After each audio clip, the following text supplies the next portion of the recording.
Hi everybody, it's Mr. D at In the Middle of Mr. D1 at blogspot.com. It's day 3 of school for me, and I'm going to share with you the things that I'm going to do today with my chorus.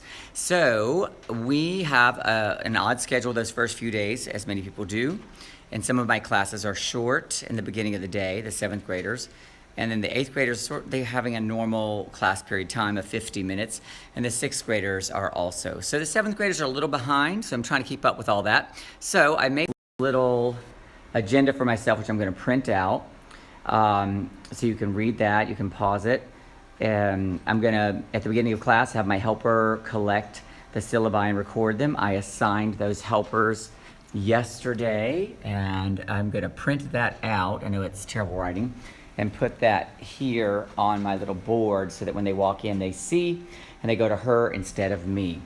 And then they know, even my 6th graders are beginning to get the habit of doing their written warm-up, which will be on the board for them.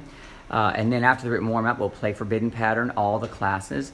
Then we'll go back to the back of page 1 and do the syllabus, which is available on my TPT store for free.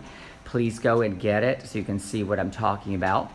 I don't want to overdo the syllabus because it is too much for them in one day. And we want to sing. I like to sing early in the class and at the end of the class, no matter how short their classes are, like today with the 7th graders, for example.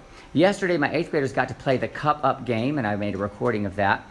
The rest of the classes have not done that yet. The 7th graders probably won't get to it until much later in the week. But I'm going to make sure I sing with those 7th graders at the end of class to make sure that they have some fun. And then after the Cup Up game for some classes, we will do the discussion that follows it about what the lessons are from the Cup Up game. And again, that's available on my YouTube channel as well. Just type in Cup Up game and you'll see the instructions. It's a fun bonding game. Love it, love it. And then we will do some singing at the end. The singing will vary. For example, my 8th graders are a little further ahead, so they're going to have a little bit different assignment with their singing piece, which I'm going to show you right now. And it comes from S Cubed, level 2.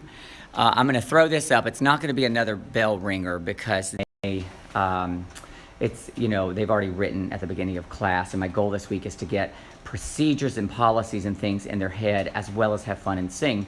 So this is their bell ringer activity, which is in S Cubed level 2. And then we have already done the Cup Up game, so I'm going to skip through that. And we will have already done our Forbidden Pattern that day, so I'm going to skip through that. And they don't need to do that. So the next thing I'm going to do is I'm printing, if you hear my printer right now, I'm printing this sight singing example, and it is 3 parts. And I'm printing it so they can today, their major objective is to see, and for me to see, if they can sing in 3 parts successfully, an example that is that challenging. It's sort of a benchmark day, and I'm going to give them, just like I do at Festival, that 5-minute time to do that. And then we'll assess and we'll talk about it after. And then at the end of class with the 8th graders, I will go back to that round, which they did begin to learn yesterday, that Roger Emerson round, Hey Ho, Nobody Home. And they really liked it, and they're starting to make some good sounds. Again, ending class with that positive singing if you can. If I don't have time for the round, I'll do some follow the hand in 3 parts and just let them make some pretty noises, sounds, and listen, and we'll talk about the unisons and octave unisons and things like that. And I'm also careful with my end of class transition because we're setting patterns. And yesterday, for example, I was like, said, which of you is on row 1? Raise your hand. You're dismissed now. And then I did the same with row 2 or 3, and I don't always do it in the same order. Where you are setting up the patterns that are going to last you the whole year. All right, so that's what I've got going for today. All right, I hope you have a great one, and talk to you soon.